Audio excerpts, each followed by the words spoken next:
और एक सबसे बड़ी चीज एसएससी सीजीएल की जो तैयारी करने वाले बच्चे उनके लिए इन्होंने कहा है कि हम पोस्टपोन नहीं कर रहे हैं एग्जाम, हम टाइम पे कंडक्ट करेंगे। कोशिश कर रहे हैं हम टाइम पे करेंगे, बट एक वीक ये लेके चल रहे हैं। बट मुझे ऐसा जो पता है वो ये है कि 10 से 15 दिन पोस्टपोन करेंगे। बाकी आप यही मान के चलो, यही तैयारी करो कि 13 तारीख से एग्जाम होगा।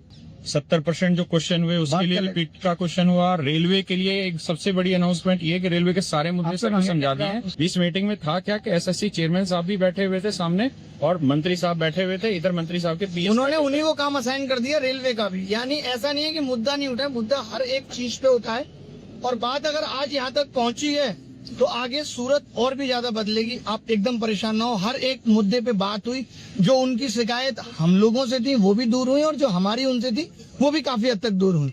अब देखते हैं कि ये चीजें रियलिटी में कहाँ तक जाती हैं। सबसे बड़ी चीज जो है वो ये है कि अब सारी चीजों को टाइम बाउंड कर रहे हैं। जो सेंटर्स आ रहा है जैसे राजस्थान से अंडमान पे, तो इस पे चेयरमैन साहब को जवाब देना नहीं बन पाया। जो जम्मू कश्मीर से और दिल्ली में जो सेंटर डाला गया ब्लाइंड बच्चों का, उस पे कोई जवाब नहीं दे पाए। तो जितेंद्र सिंह जी ने बिल्कुल सख्त लहजे में इस चीज का कहा कि नहीं, बच्चों के साथ ये अनजस्टिस बर्दाश्त नहीं होगा।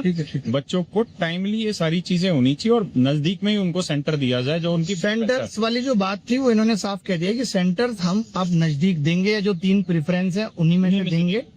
और एग्जाम में जो दिक्कत है सर्वर की है, ये सब इश्यू आ रहे हैं, ये सब इशू अब नहीं आएंगे। तो आप लोग चिंता ना करें। और हर एक चीज पे बात हो रही है। और ये आवाज अगर इतनी ना उठाई जाती तो सेम चीजें सीजीएल में हो रही होती।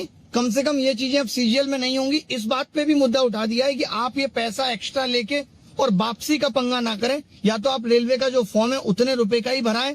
जो ये चीज चलती है कि एक्स्ट्रा पैसे भरा लिए गए, रेलवे की वैकेंसी टाइमलाइन के अंदर ही फिल हो, इस पे भी बात हुई। और दूसरी चीज ये है कि अभी ये सिर्फ वर्बली हो रही हैं, तो इसलिए किसी भी चीज को ना तो हम ऐसा मान रहे कि ऑथेंटिक है, ना जब तक ये लिखित रूप से ना जितनी चीजें ये ले आएंगे, ये कह रहे हैं 1 हफ्ते में हम सीपीओ का रिजल्ट आएंगे, तो देखते हैं 1 हफ्ते में ये क्या क्या करते हैं। और इसका सारा जो क्रेडिट जाता है वो विनय सर को जाता है, क्योंकि इन्होंने जिस तरीके से उसको सीपीओ वाली आवाज को उठाया, बहुत एफर्ट हम सब ने ही लगाया है। और जीओपीटी मिनिस्टर तक पहुंचना टीचर्स के लिए वो एक बहुत बड़ी बात है। आसान नहीं थी हमारे लिए भी राय कि हमारी कोई डायरेक्ट उनकी कोई जवाबदेही हमारे लिए डायरेक्ट नहीं है, लेकिन फिर भी हमारा आप सबकी आवाज, सारे टीचर्स का आना, इतना प्रेशर बन जाना कि जवाब मिले।